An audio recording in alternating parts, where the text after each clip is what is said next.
बरसों बाद आज गांव में हल्की हल्की बारिश हो रही थी। मिट्टी की सौंधी खुशबू पूरे आंगन में फैल गई थी। पुराने घर की टीन की छत पर गिरती बूंदें जैसे किसी भूली हुई धुन को दोहरा रही थी।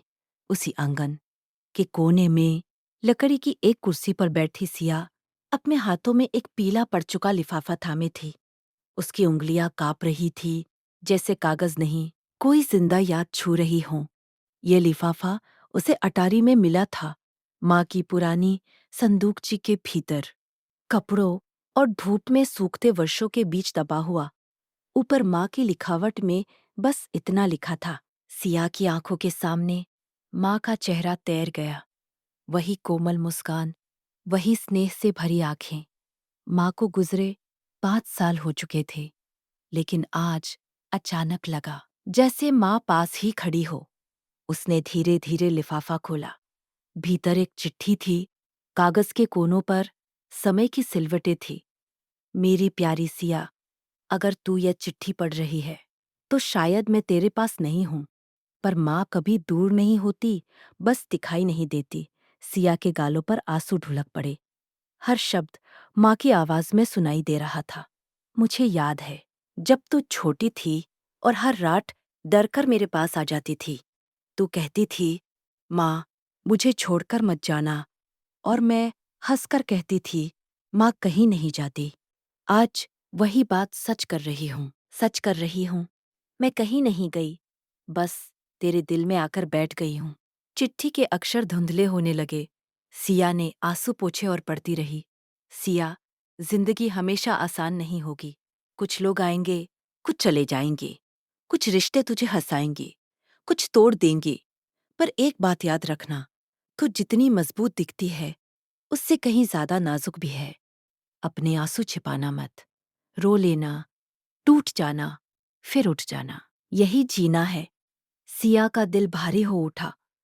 उसे वो दिन याद आया जब शहर की नौकरी के लिए उसने गांव छोड़ा था।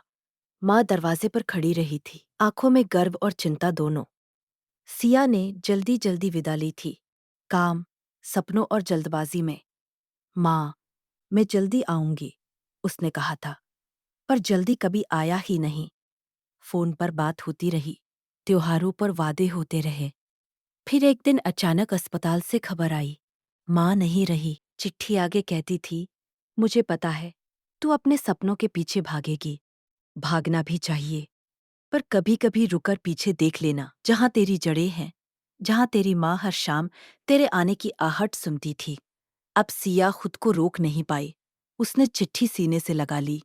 आंगन में नीम का पेड़ झूम रहा था, वही पेड़ जिसके नीचे माँ हर दोपहर चारपाई डालती थी। सिया वहीं जा बैठी। बारिश तेज हो गई। चिट्ठी का आखिरी हिस्सा उसने फिर पढ़ा। सिया, अगर कभी तुझे लगे कि तू अकेली है तो इस घर आ जाना, इस आंगन में बैठना। हवा में मेरी खुशबू मिलेगी, बारिश में मेरी हंसी सुनाई देगी। और एक बात, खुद को माफ कर देना। तू मेरी सबसे बड़ी खुशी थी, है और रहेगी। तेरी माँ।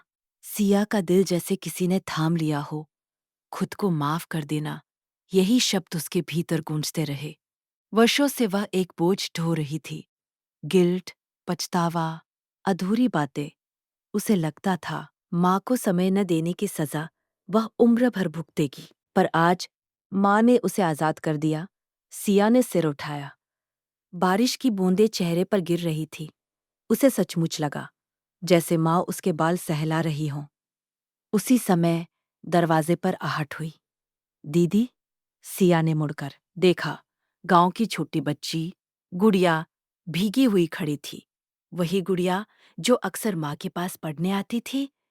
अंदर आओ, सिया ने कहा। गुड़िया हिचकिचाई। माँ जी के बाद यहाँ कोई नहीं रहता। मुझे डर लगता था। सिया ने हल्की मुस्कान दी। अब डरने की जरूरत नहीं। गुड़िया अंदर आई, चारों ओर देखती हुई बोली, माँ जी बहुत अच्छी थी। वो कहती थी, मेरी सिया बहुत बहादुर है। सिया की आंखें फिर भर आई। उसने गुड़िया का हाथ पकड़ा और नीम के पेड़ के नीचे ले गई। पढ़ाई करोगी?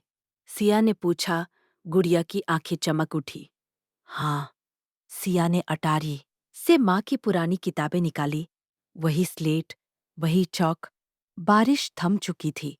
आंगन में एक नई शांति उतर आई थी। गुड़िया स्लेट पर अक्षर लिखने लगी।